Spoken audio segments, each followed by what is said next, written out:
Investor reporting.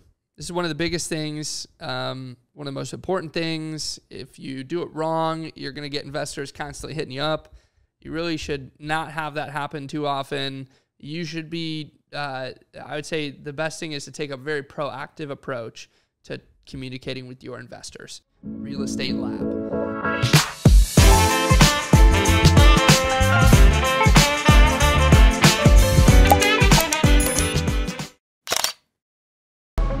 All right, guys, it's chapter 11. We're talking still about asset management side of things.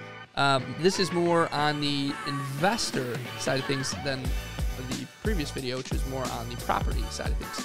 So, investor reporting. This is one of the biggest things, one of the most important things. If you do it wrong, you're going to get investors constantly hitting you up. You really should not have that happen too often. You should be, I would say the best thing is to take a very proactive approach to communicating with your investors. And what this means is the good and the bad and the ugly, everything. Just communicating openly and very transparently how things are going with the property and comparing it to what the projections that you said you were going to hit. And so there's a couple ways to do this. I suggest doing, at the very minimum, quarterly updates. I would say it's better to do a monthly updates if you can, but quarterly updates along with your distributions, if you have any distributions, is a great way to start. I suggest writing out a detailed email, showing them not just an email, but including a document like what I'm about to show you with some statistics on the property, some photos. People love seeing photos. They want to see and look at what they're invested in with you. They want to see the progress. They want to hear about it. And then detailed descriptions on what's going on. So summary. So you can pack this all into a document like what I'm going to show you, or you could put it all into an email if you're more inclined to do it that way. I'm going to include this document in the course so you guys can modify it and utilize it if you'd like.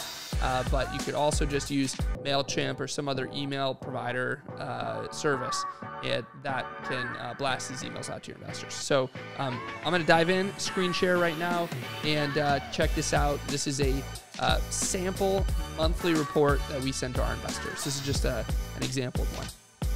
So this is an apartment property here that we bought in Fort Worth. We have a summary. So we're talking about occupancy, increase in rental rates, what we're working on, what's the monthly income, how many units have we renovated, rent roll increases, bad debt. I mean, we're talking about all the different goods and the bads and everything that's happening. September income down due to bad debt write-off from COVID. $11,263 in past due rent was written off, right? So that's something we're going to see. So here's our occupancy. We'll throw a little occupancy tracker. You can put this together in PowerPoint or in Excel and maintain with these numbers, but just create a little chart somewhere, copy and paste it here, and track your occupancy over time. I think this is really cool to see, especially if it's trending upward and maintaining. That's fantastic. Revenue and expenses, same thing. So operating expenses, we want to see obviously below the budget, and income revenue, we want to see above the budget. So, you know, we're kind of under it here. We're riding the line a little bit. We're above it. We're down a little bit here. September, I know there was some write-offs we mentioned here, so that makes sense. Net operating income and the value of the property, and then we're going to show some photos. So it's not super complex. You don't want to overload people, but you do want to give them a nice presentation and something that's going to show them, hey, this is the property that you invested in, and this is how it's going, whether it's going good or it's not going good. You want to just be super transparent with them, let them know what's going on, and just frequent communication and thorough communication is what's going to really inspire investors to want to participate in your projects again and work with you.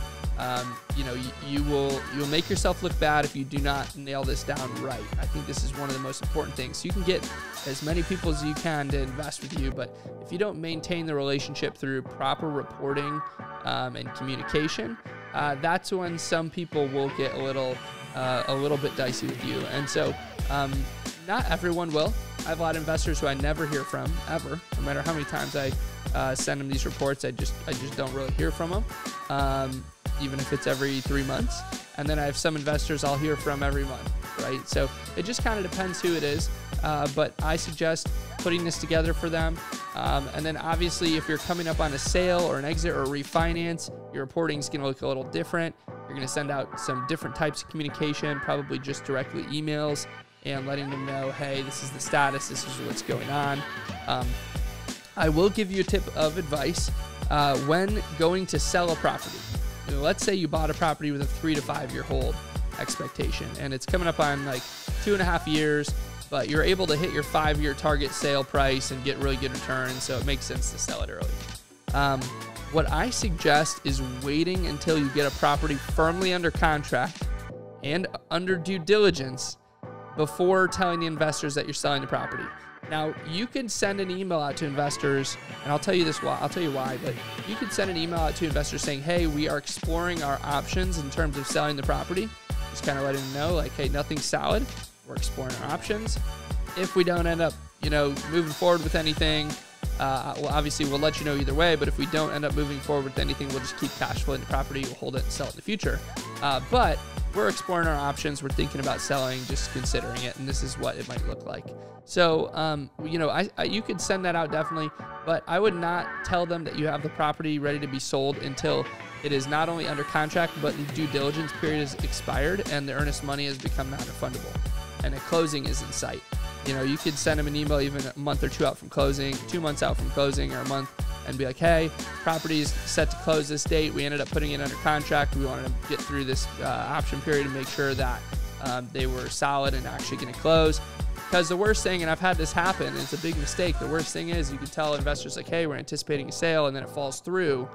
And then they're like, well, at this point I was already planning to get my money back and do something with it.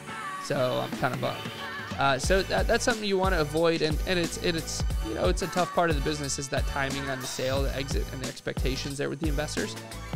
So you just want to manage that well. That's just a little tip I have for you guys. But I'm going to upload this to the course here. You guys are going to be able to utilize this document and send out your monthly reports now to investors. And I'd say step up your reporting game. If there's anything else creatively that you can get on top of this, like I like doing videos, once every 6 months to a year. I'll do a nice video update for investors where I'll speak in person, I'll have somebody come video me, or I'll just do a selfie video at the property.